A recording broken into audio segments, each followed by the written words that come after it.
The topic is B tree index files. B tree indices are similar to B plus tree indices. The primary distinction between the two approaches is that B tree eliminates the redundant storage of search key values. In the B plus tree, um, in the below figure, in the B plus tree, the search keys downtown, Mianis, Redwood, and Berry Ridge appear twice. Every search key values appears in some leaf node. Several are repeated in non-leaf nodes. A B tree allows search key values to appear only once. The above figure shows a B tree since search keys that appear in non-leaf nodes appears nowhere else in the B tree. We are forced to include an additional pointer field for search key in a non-leaf node. These additional pointers point to either file records or buckets for the associated search key. A generalized B-tree leaf node is in the figure here, and a non-leaf node appears in the figure B, and the leaf node in figure A. The number of nodes accessed in a B tree depends on where the search key is located, and lookup on a B plus tree requires traversal of a path from the root of the tree to some leaf node. In contrast, it is sometimes possible to find the desired value in a B tree before reaching a leaf node. The search keys appear in a non-leaf B tree node compared to B plus trees that a B tree has a smaller fan out and therefore may have depth greater than for the corresponding B tree.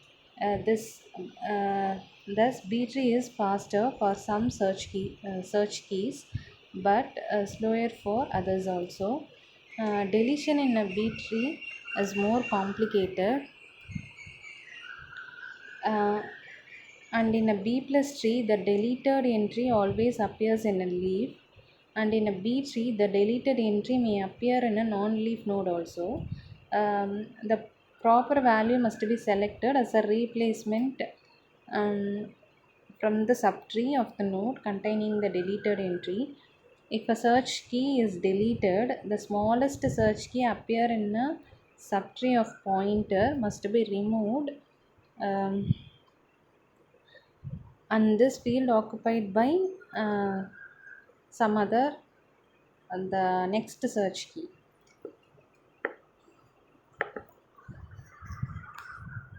It should be done if the leaf node has too few entries, and in insertion a B tree is only slightly more complicated than in insertion in a B plus tree. So there is some advantages and disadvantages in B trees. Uh, Advantages may use less tree nodes for than a corresponding B plus tree. Sometimes possible to find search key value before reaching leaf node, but the disadvantages is that insertion and deletion more complicated than in B plus trees, and implementation is also harder than B plus trees. Non-leaf nodes are larger, so fan-out is reduced, and B trees typically have greater depth than corresponding B plus tree. Only small fraction of all search key values are found early. Then the topic is static hashing. In a hash file organization, we obtain the address of the disk block containing a desired record directly by computing a function on the search key value of the record. Um, we shall use the term bucket to denote a unit of storage that can store one or more records. A bucket is a bucket is typically a disk block but could be chosen to be smaller or larger than a disk block. Here, K is a set of all search key values and B denotes the set of all bucket addresses. A hash function H is a function from K to B. Let H denote hash function. To insert a record with search key K, we compute H of K, which gives the address of the bucket for that record. Uh, Let us assume that there is a space in the bucket to store the record. This is a bucket. Assume that there is a space in the bucket to store the record. Then the record is stored in that bucket. To perform a lookup on a search key value ki, we simply compute h of ki, then search the bucket with that address. Suppose that two search keys k5 and k7 have the same hash value, then that is h of k5 is equal to h of k7. Then we perform lookup on k5. The bucket h of 5 contains records with search key values k5 and records with search key values k7. Thus, we have to check the search key value of every record in the bucket to verify that the record is one that we want. And deletion is equally straightforward. If the search key value of the record to be deleted is ki, we compute h of ki and then search the corresponding bucket for that record and delete the record from the bucket.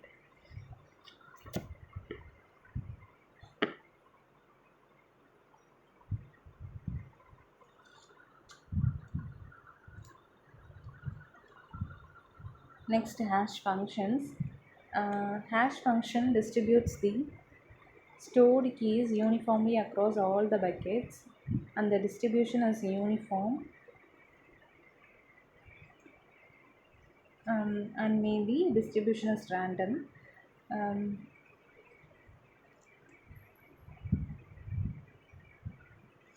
And we want to choose a hash function that assigns search key values to buckets in such a key that the distribution has these qualities. First one, the distribution is, if the distribution is uniform, the hash function assigns each bucket the same number of search key values from the set of all possible search key values.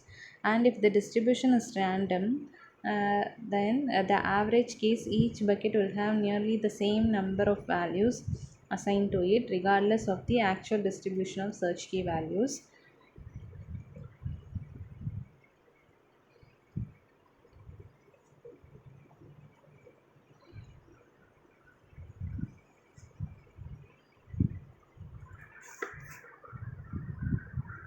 And the handling of bucket overflows.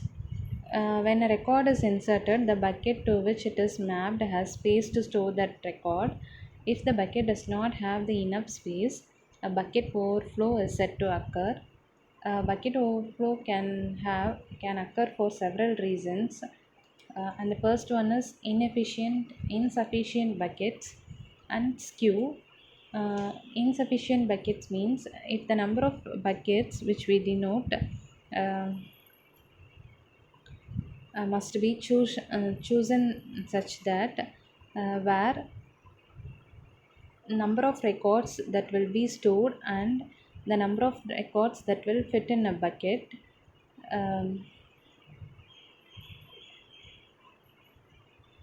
The total number of records is known when the hash function is chosen. Then the skew in distribution of records means that some buckets are assigned more records than others. So a bucket may overflow even when other buckets still have space. This situation is called bucket skew. This can occur for two reasons. When multiple records may have the same search key, and the chosen hash function may result in non-uniform distribution of search keys. So these are the reasons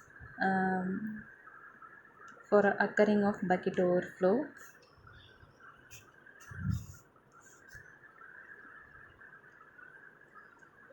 We can handle by using overflow buckets.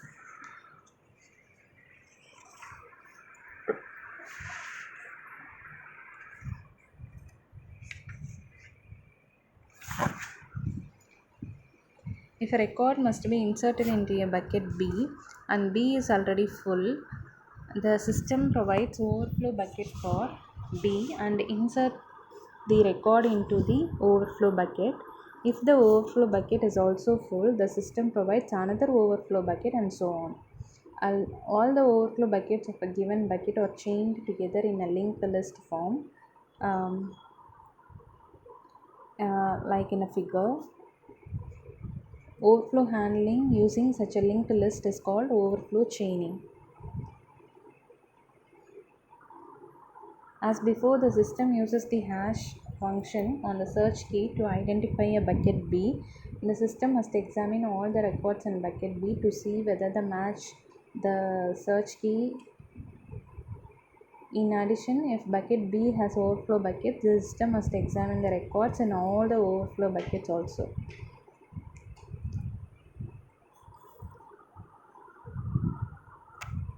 The form of hash structure that we have just described is referred as closed hashing, and the alternative approach of this is called as open hashing.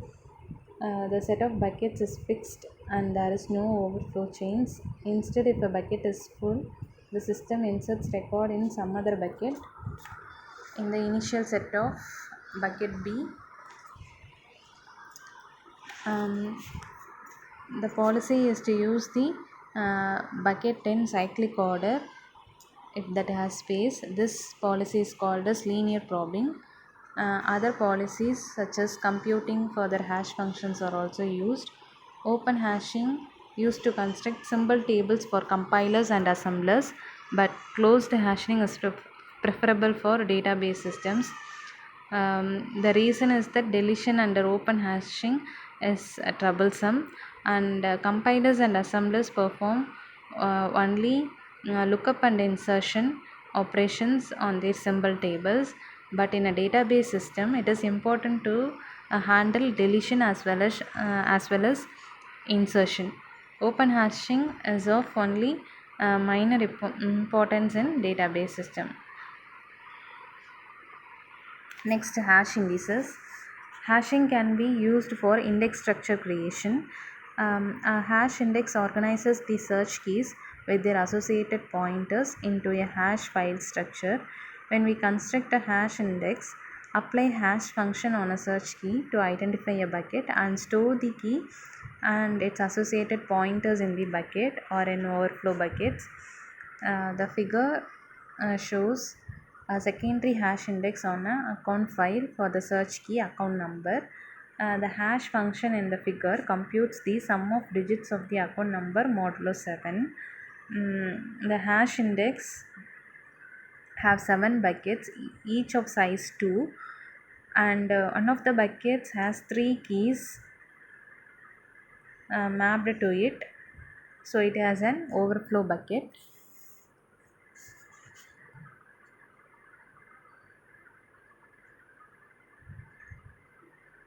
So here hash indices are always secondary indices. If the file itself is organized using hashing, a primary hash index on it using the same search key is unnecessary. But we use the term hash index to refer both secondary index structures and hash organized files also.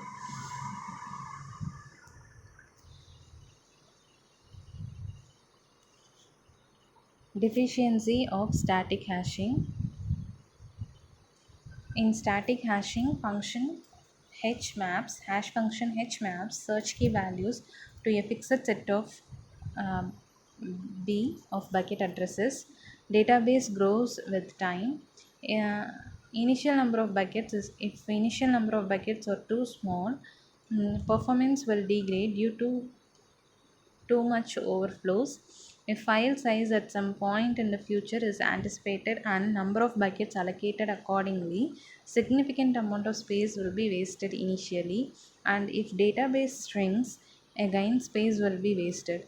One option is periodic reorganization of the file with a new hash function, but it is very expensive.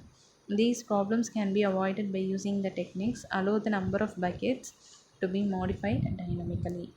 So we are going for dynamic hashing. Most database grow longer over time. So in if we use static hashing for such database, um,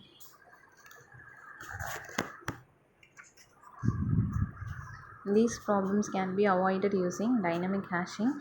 Dynamic hashing techniques allows the hash function to be modified dynamically to accommodate the growth or shrinkage of the database. One of the form of dynamic hashing is extendable hashing.